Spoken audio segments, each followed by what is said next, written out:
El capítulo de la semana pasada fue con mucha claridad de transición, pero me sorprendieron las buenas pinceladas que se dejaron plasmadas a futuro pensando en ciertos eventos en específico, aunque también me quedé con las ganas de saber qué es lo que significan ciertos pensamientos hasta cierto punto contradictorios de los personajes principales, entre los que se encuentra Aoi. Pero antes de iniciar a fondo les quiero pedir que se suscriban a mi canal, donde siempre hablamos de anime, manga y novelas ligeras. Todas las semanas subo video nuevo, por lo que agradecería mucho que me ayudaran a llegar a los 1000 suscriptores antes de que termine el año.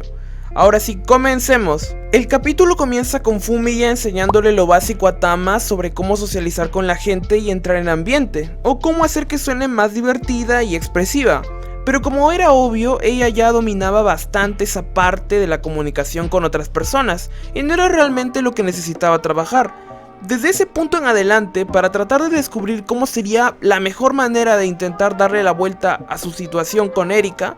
cada nuevo día se sumará otra persona para darle su apoyo a su propia manera. Pero antes de incluir a la siguiente persona, pasamos con Hinami, que explica muy escuetamente por qué es que está en contra de que Tama cambie, y la verdad me parece que el autor a la fuerza está intentando esconder la razón completa para que no tengamos pistas sobre el pasado de Aoi. Concretamente dice que como Tama tiene razón, entonces no tiene sentido que cambie, pero según su propia perspectiva, pasarse el juego de la vida implica adaptarse y mejorar tus habilidades para superar los retos que tienes enfrente, y es por eso que más adelante en la novela se explica que fue eso lo que ella hizo cuando decidió cambiar y adoptó la personalidad que aún mantiene.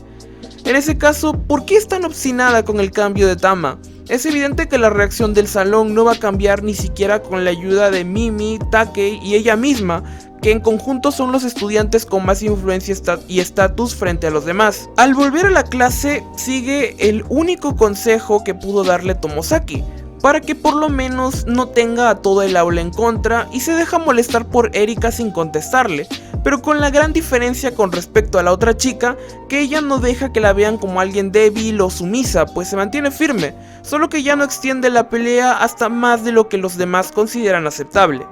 En la segunda reunión con Tomosaki descubrimos que a lo que Hanabi realmente le cuesta hacer es entender la química de grupo, pues a pesar de que entiende cómo actuar y qué es lo que siente una persona en específico, pudiendo desenmascarar a Minami y a Erika, no pudo prever cómo reaccionarían tanto los grupos individuales como el aula en conjunto.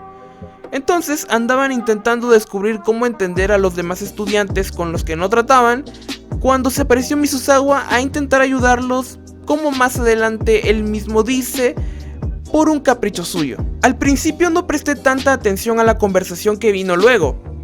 pero analizándola una segunda vez me di cuenta que prácticamente Hanabi está peleada con Nakamura y su círculo más cercano, por una pelea que sucedió en el pasado en la que también se involucraron de una manera desconocida tanto Misuzawa como Takei. Esta parte es jodidamente interesante, pues ya vimos que de buenas a primeras, Tama no tiende a ser demasiado proactiva a meterse en problemas de otros, pues aunque fue la primera en defender a la chica acosada por Erika, también fue porque escaló demasiado el problema, y por mucho tiempo. Entonces, ¿por qué criticarle algo a Shuji o enfrentársele cuando él, a pesar de su carácter, nunca se metió con alguien? Solo se me ocurre que de alguna manera fue Shuji el que inició el problema,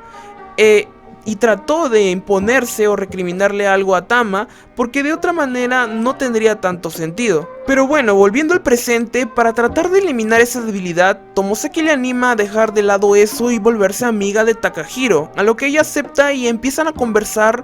de diferentes cosas. Lo más interesante de esto es que logró deducir que él estaba enamorado de Aoi, pero también el propio Misuzawa logró desviar el asunto inteligentemente preguntándole si a ella le gustaba alguien, y a pesar de que su reacción es coherente con su negativa respuesta, a mí me encantaría que estuviese enamorada de alguien. Tama es mi personaje favorito junto con Mimi, así que todo un arco dedicado a su romance es algo que definitivamente quiero ver, incluso más que la historia de Fuka o Yuzu. Como sea, luego de conversar un poco, terminan dándose cuenta de que la diferencia entre ella y alguien que sí es muy empático con todo el salón, usando de ejemplo a Takei, es que este último muestra debilidad hacia algo por lo que no se impone simplemente a sus logros deportivos o por sus logros deportivos. Es alguien que además de admirable es terrenal y accesible de tratar. Por lo tanto, justamente para desarrollar esa habilidad terminan trayéndolo y poco a poco Tama se acostumbra a charlar con él, descubriendo que estuvo intentando incluso ayudarla y que está de su lado. Como anotación final quisiera fijarme en la escena del restaurante con Minami, pues vemos una muestra muy clara de la falta de autoestima y menosprecio de Tomosaki hacia sí mismo, pues no soporta que lo coloquen en la misma escala de Misuzawa, pese a estar rodeado de un círculo cercano y sin ninguna obligación de competitividad o algo similar. Justamente tenía la idea de que mostraba muy pocas veces ese lado a las mujeres, pero con esta escena en particular, que de la boca de Mimimi es reiterativa, me hace intrigarme bastante sobre por qué de todas maneras ella terminó enamorándose de él. Y bueno, hasta aquí el análisis del capítulo 3 de Tomosaki. Subiré el análisis del 4 casi que de manera seguida porque me atrasé una semana y no se preocupen por el video de Evangelion que ya está en proceso. Así que nos veremos hasta el próximo capítulo.